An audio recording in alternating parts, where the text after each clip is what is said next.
Baiklah, bismillahirrahmanirrahim. Assalamualaikum warahmatullahi wabarakatuh. Perkenalkan, saya Muhammad Rizwan dengan NIM 21022222204. Kali ini saya akan menjelaskan tentang yang pertama, ibadah. Pengertian ibadah.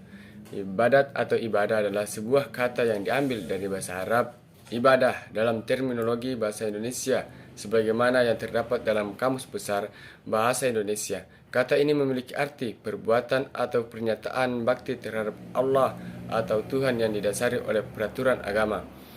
Kemudian jenis-jenis ibadah dalam Islam. Ibadah jasmaniyah dan rohaniyah. Jasmani dan rohani, contohnya solat dan puasa. Ibadah rohaniyah dan maliyah, rohani dan harta, contohnya zakat. Ibadah jasmaniyah, rohaniyah dan maliyah, jasmani, rohani dan harta, contohnya ibadah haji. Adapun tujuan ibadah,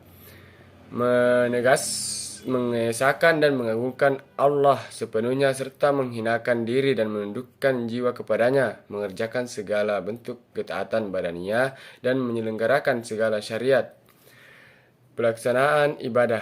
Ibadah dalam bentuk perkataan atau yang berhubungan dengan lidah atau ucapan, yaitu zikir, berdoa, membaca kitab suci Al-Quran, membaca kalimat thayyibah, tahmid, takbir, tahlil, yakdis, dan hauqalah.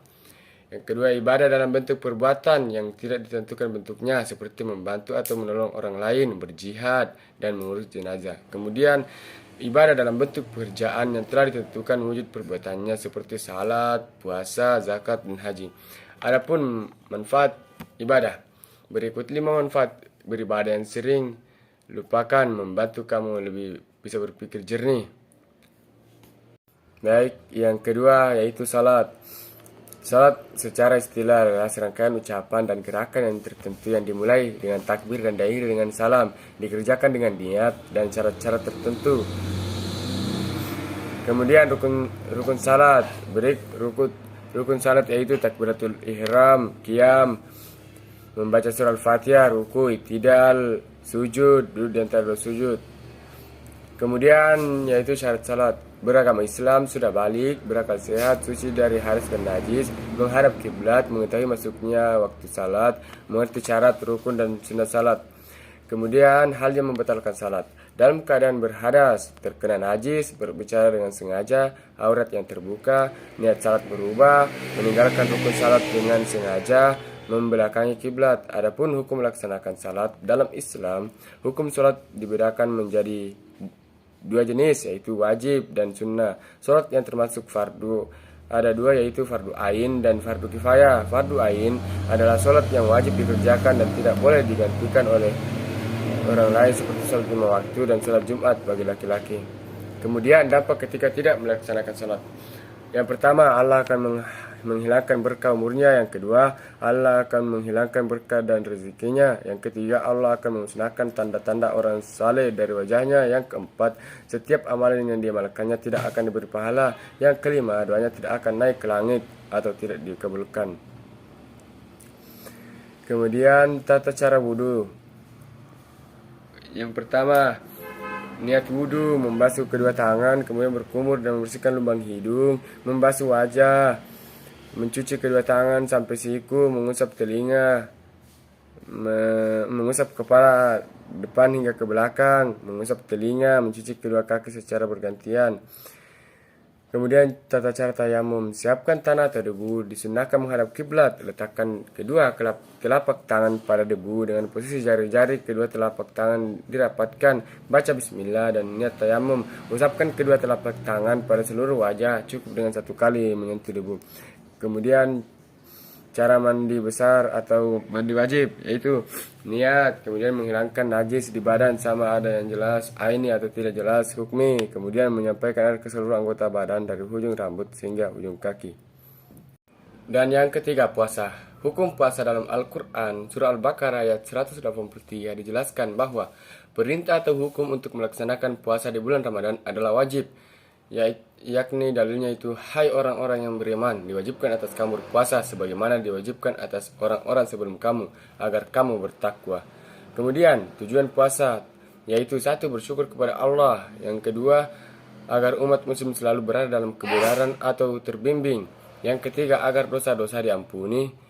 Dan yang keempat, mendapat pahala surga dan jauh dari siksa neraka. Adapun manfaat puasa bagi fisik yaitu detoksifikasi racun, kemudian mengatasi peradangan, kemudian menurunkan berat badan atau obesitas, kemudian mengistirahatkan sistem pencernaan, meningkatkan imunitas, membuat tenang hati dan pikiran, kemudian menghilangkan kecanduan dan menurunkan gula darah.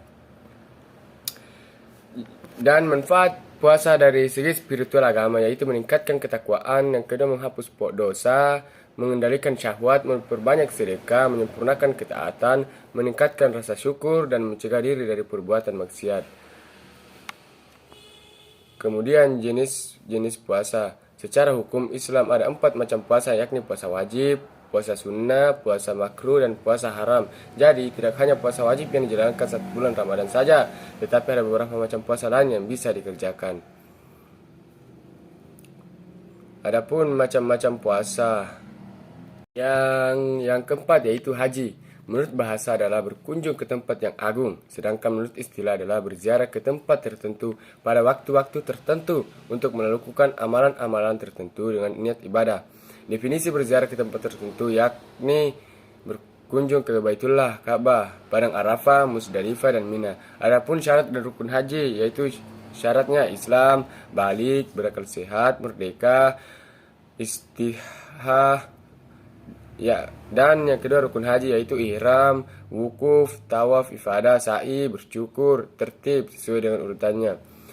Adapun macam-macam ibadah haji yaitu haji ifrad. Termasuk dalam macam-macam ibadah haji ifrad merupakan haji yang dikerjakan terlebih dahulu baru umrah. Yang kedua haji kiran. Kiran merupakan jenis haji yang menggabungkan antara niat haji dan umrah sekaligus karena dikerjakan pada bulan-bulan haji. Yang ketiga haji tamattu. Dan hal-hal yang membatalkan haji seseorang yaitu 1. Bersenggama atau berhubungan intim, yang kedua meninggalkan salah satu rukun haji. Dan hal-hal yang dilarang ketika ihram yaitu memotong atau mencukur segala rambut yang ada di seluruh tubuh, baik bulu di wajah, bulu di ketiak, atau bulu di kemaluan.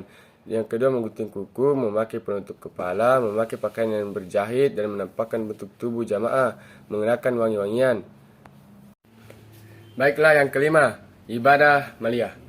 1. Pengertian zakat. Dalam segi istilah adalah harta tertentu yang wajib dikeluarkan oleh orang yang beragama Islam dan diberikan kepada golongan yang berhak menerimanya. Zakat dari segi bahasa berarti bersih, suci, subur, berkat, dan berkembang menurut ketentuan yang telah ditetapkan oleh syariat Islam. Macam-macam zakat. Zakat mal berasal dari bahasa Arab yang berarti harta, sedangkan zakat fitrah adalah berada di penghujung bulan Ramadan. Kemudian orang-orang yang menerima zakat yaitu 1. Fakir, ialah orang yang memiliki harta namun sangat sedikit. Orang-orang ini tidak memiliki penghasilan sehingga jarang bisa memenuhi kebutuhan sehari-hari dengan baik. Yang kedua miskin. Di atas fakir ada orang-orang yang disebut miskin. Mereka adalah orang-orang yang memiliki harta namun juga sangat sedikit. Penghasilannya sehari-hari hanya cukup untuk memenuhi makan, minum, dan tak lebih dari itu. Kemudian amil. Mereka adalah orang-orang pengurus zakat, mulai dari penerimaan zakat hingga menyalurkan kepada orang-orang yang membutuhkan. Kemudian mu'allaf, orang yang baru masuk Islam atau mu'allaf juga menjadi golongan yang berhak menerima zakat. Yang keenam, ghorim. Merupakan orang yang memiliki hutang. Orang yang memiliki hutang berhak menerima zakat. Kemudian fi sabilillah. Yang dimaksud dengan fi sabilillah adalah segala sesuatu yang bertujuan untuk kepentingan di jalan Allah. Kemudian Ibnu Sabil. Ibnu Sabil disebut juga sebagai musafir atau orang-orang yang sedang melakukan perjalanan jauh, termasuk pekerja dan pelajar di tanah perantauan. Yang kedua, infak. Infak berasal dari kata anfaqa yang berarti mengeluarkan sesuatu untuk kepentingan sesuatu. Sedangkan menurut terminologi syariat, infak berarti mengeluarkan sebagian dari harta atau pendapatan untuk suatu kepentingan yang diperintahkan ajaran Islam. Kemudian pembagian infak. Ada 2 jenis infak, yaitu infak yang bersifat wajib dan infak yang sifatnya sunnah. Infak wajib sendiri termasuk nazar, kafarat, dan zakat. Sementara infak yang tergolong sunnah seperti infak untuk bencana alam, untuk aktivitas kemanusiaan, atau untuk fakir miskin. Kemudian orang-orang yang berhak menerima infak: orang tua, kaum kerabat, anak yatim, orang miskin, orang yang dalam perjalanan atau musafir. Kemudian sedekah. Sedekah adalah pemberian seseorang muslim kepada orang lain secara sukarela dan ikhlas tanpa dibatasi oleh waktu dan jumlah tertentu. Jenis-jenis sedekah: sedekah materi, sedekah non-materi, sedekah jariah. Kemudian yang berhak menerima sedekah: orang yang berhak menerima sedekah yaitu keluarganya, saudara atau kerabatnya, dan orang lain. Kemudian perbedaan ketiga ibadah tersebut yaitu zakat hukumnya wajib, sedangkan infak dan sedekah hukumnya sunnah. Zakat dan infak dibayar berupa harta benda, sedangkan sedekah tidak mutlak harta benda. Contohnya senyum kepada sesama muslim merupakan sedekah. Mungkin itulah yang sempat saya jelaskan pada kesempatan kali ini. Lebih dan kurangnya mohon dimaafkan. Billahi fisabilil haq fastabiqul khairat. Assalamualaikum warahmatullahi wabarakatuh.